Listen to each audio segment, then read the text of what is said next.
बहन दोस्तों, सैनिक समाचारों में आपका हार्दिक स्वागत है। सबसे पहले बात करूंगा हेडलाइंस की। हेडलाइंस में बात करूंगा क्या 8वें वेतन आयोग से पहले 50% डीए मर्ज होगा, और ये कह रहे हैं कि मूल वेतन के साथ डीए विलय को मंजूरी दे दी गई है। आखिर किस खबर की हम करेंगे पुष्टि। और बात करूंगा दूसरा कि पेंशन एक कर्मचारी का मूल रूप अधिकार है, सरकार का अनुदान नहीं, कोई ऐसा नहीं, ये कह रहा है दिल्ली हाई कोर्ट का आदेश है। और बात करूंगा बिल्कुल दोस्तों कि सेना के अंदर मोदी सरकार का हस्तक्षेप, सेना में सब कुछ खत्म कर दिया, और ये आरोप सीधा सीधा मोदी सरकार के ऊपर लगा रहे हैं। और पेंशन के लिए लगातार संघर्ष जारी रहेगा। यदि आप इलेक्टेड हो, आपको पूरी पेंशन मिलती है, और हम तो सिलेक्टेड हैं, यानी हम सालों साल सर्विस करते हैं, आप 5 साल की अपनी पेंशन ले लेते हो। इसके ऊपर मैं आपके सामने एक आर्टिकल लेके आऊंगा। बात करूंगा सबसे पहले डीए डीआर मर्ज के ऊपर। जैसा कि दोस्तों आप एक खबर देख सकते हो, मूल वेतन के साथ डीए विलय को मंजूरी दी गई है। केंद्रीय सरकारी कर्मचारियों के लिए फिटमेंट फैक्टर में कोई वृद्धि नहीं, फिटमेंट फैक्टर 2.57 बना रहेगा। 18 अप्रैल 2025 किस दिन द्वारा। हाँ जी दोस्तों, लगातार हमको ये भेज रहे हैं, क्या ये खबर कैसी है, जरा इस खबर को देखते हैं, फिर इसकी पुष्टि करते हैं। केंद्र सरकार के कर्मचारियों पेंशन भोगियों के लिए एक महत्वपूर्ण लेकिन कड़वी मीठी पहल के रूप में भारत सरकार ने महंगाई भत्ते डीए को मूल वेतन के साथ विलय करने को मंजूरी दे दी है। हालांकि इस फैसले से 50 लाख से अधिक सक्रिय कर्मचारियों, 65 लाख पेंशन भोगियों के वेतन ढांचे पर असर पड़ेगा, लेकिन इससे फिटमेंट फैक्टर संशोधन में शामिल नहीं होगा जो 2.57 बना हुआ। इस पर मिलीजुली प्रतिक्रिया आई है। अब यह है कि डीए विलय क्या है और डीए के ऊपर बात क्या है, और ये किस प्रकार की बातें कह रहे हैं। यानी ये एक आर्टिकल है, आजकल इस प्रकार के आर्टिकल बहुत आ रहे हैं कि डीए कितना होगा, फिर 50% डीए को मर्ज किया जाएगा, और उसके बाद 1 जनवरी 2026 से आपको फिटमेंट फैक्टर उसमें डीए शामिल नहीं किया जाएगा।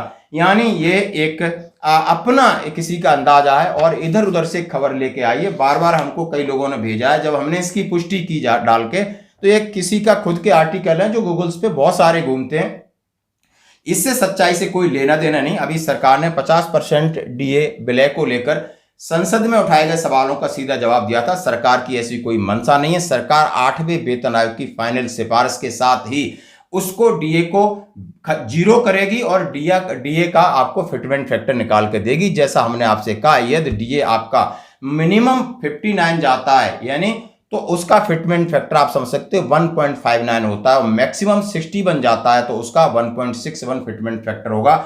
और इसके साथ कितनी बढ़ोतरी होती है आपकी समझ सकते हो, 20% या 25% या 30%, उसके हिसाब से सरकार उसके साथ ऐड करेगी, तो आपका फिटमेंट फैक्टर 1.92 या 2 तक पहुंचता है। ये है अभी तरीका, और इसी का ये है फाइनल आपकी सोच। जैसा कि सवेरे मैंने आपको न्यूज में बताया था कि 8वें वेतन आयोग को लेकर के लेटर जारी हो गया है। 35 लोग यानी जो स्टाफ है, और उसके आगे आयोग की घोषणा, और उसकी फिर आगे काम चलेगा।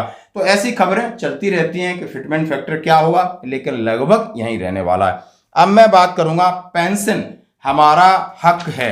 27 साल पुराने विवाद में हाई कोर्ट ने सरकारी कर्मचारी के पक्ष में फैसला सुनाया है। कहा कि कर्मी का अधिकार है, पेंशन दान नहीं। हाँ जी दोस्तों, नई दिल्ली हाई कोर्ट ने पेंशन से जुड़े 27 साल पुराने विवाद में कर्मचारी के पक्ष में फैसला सुनाया।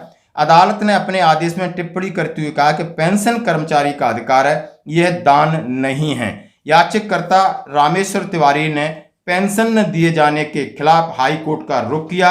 उनको 1960 में राष्ट्रपति की ओर से नेपाल में भारतीय दूतावास की सैन्य पेंशन भुगतान शाखा में अस्थायी क्लर्क के रूप में नियुक्त किया गया था। हालांकि बाद में उन्हें स्थायी किया गया, और उसके बाद सरकार ने पेंशन देने के लिए मना किया। न्यायमूर्ति नवीन चावला और न्यायमूर्ति रेणु भटनागर की खंडपीठ ने प्रशासनिक अधिकरण नियम 100 के तहत उनसे कहा है कि सरकार इसको पेंशन देगी। देखिए दोस्तों, मामले किसी प्रकार के हों, पेंशन आपका हक है, और इसी पेंशन की लड़ाई को लेकर आप समझ सकते हो डॉक्टर मनजीत सिंह पटेल ने क्या कहा है। वो इलेक्टेड है, हम सिलेक्टेड हैं। उनका रिपोर्ट कार्ड 5 साल में आता है, जनता पसंद करती है तो दोबारा सत्ता देती है, नहीं पसंद करती है तो सरकार बदल देती है। और हमारा रिपोर्ट कार्ड 30 साल, 32 साल, 35 साल, 38 साल, कितने साल की नौकरी में आप पाते हैं? बताइए, सही है गलत? गलत या सही? तो हमने ये स्ट्रेटजी बदली कि हम लड़ेंगे सरकार से,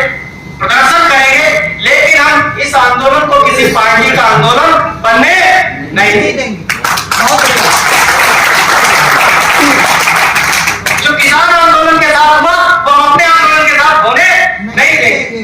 हमारे मन में हो सकता है हम सपाई हो, बसपाई हो, कांग्रेसी हो, लोजपाई हो या कोई और पाई हो, ये मेरा व्यक्तिगत मुद्दा है।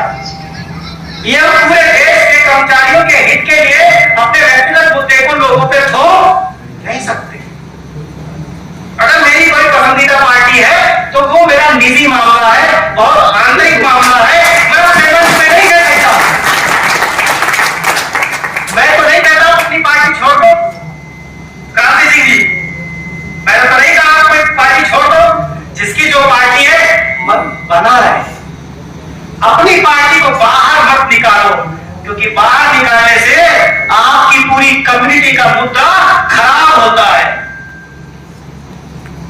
अब आप समझ गए।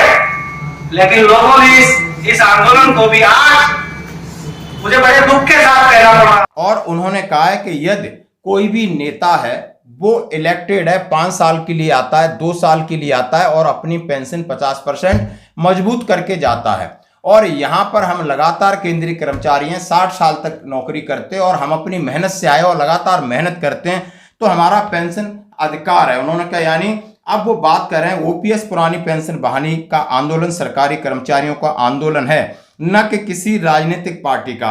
अगर हम भी कुछ संगठनों की तरह राजनीतिक दिखने लगे तो कितने और साल लग जाएंगे। ओपीएस बहाली में ये अच्छी तरह समझा जाता है कि हमारा एजेंडा साफ है, हमारी मांग है और हमारी लड़ाई भारत सरकार से, न कि किसी पार्टी से। जब तक आपकी लड़ाई ऐसे नेता लड़ेंगे जो किसी न किसी राजनीतिक पार्टी की नाव में सवार हैं, और तब तक आपका मुद्दा सुलझने की बजाय उलझता रहेगा।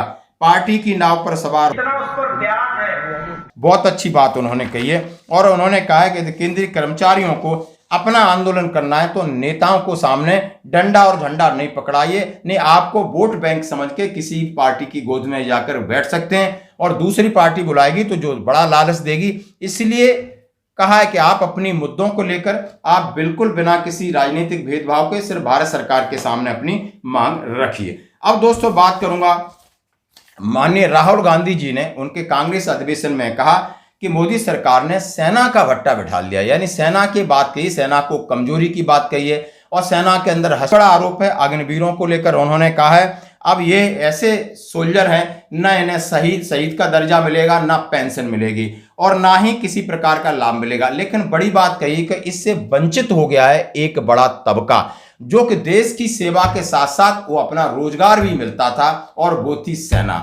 अब सेना में सबसे ज्यादा उन्होंने कहा गरीब लोग हैं, किसानों के बेटे हैं, मजदूर लोग हैं, पिछड़ा वर्ग हैं, आदिवासी हैं, जो गांव और दूर दराज इलाके से आकर के भारतीय सेना का हिस्सा बनते थे और भारतीय सेना के लिए काम करते थे और उन्हें सारी सुविधाएं थी। यदि उनको कुछ हो जाता है, उनको पक्का पेंशन है, शहीद का दर्जा, उनके परिवार की देखभाल है। लेकिन मोदी सरकार ने ये भी कर दिया, अग्निवीर लाके आपकी पेंशन बंद कर दी। और इसी तरीके का हस्तक्षेप बर्दाश्त नहीं होगा जब हमारी सरकार आएगी या हम सरकार से मांग करते हैं कि अग्निवीरों को परमानेंट किया जाए और पुराने तरीके से जिस तरह सेना की भर्ती थी उस प्रक्रिया को बहाल किया जाए। दोस्तों आज की खबरों में इतना ही, बने रहिए हमारे साथ, धन्यवाद।